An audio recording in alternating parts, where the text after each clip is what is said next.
Davleniya zo'r, tushib ketdi. Ne tushib ketdi? Nasos o'yladi, bo'ldi, yig'i bo'ldim deb o'yladi.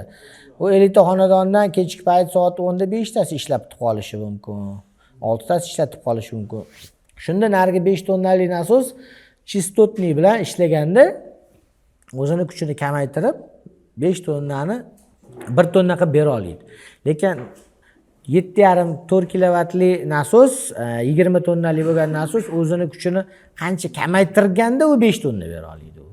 U ungacha ham kamay olmaydi.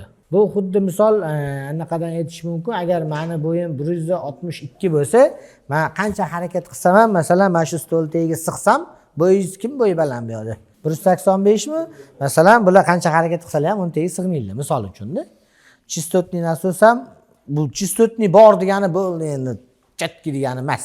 Chistotniy bor, to'g'ri. Lekin uni ham imkoniyatlari bor.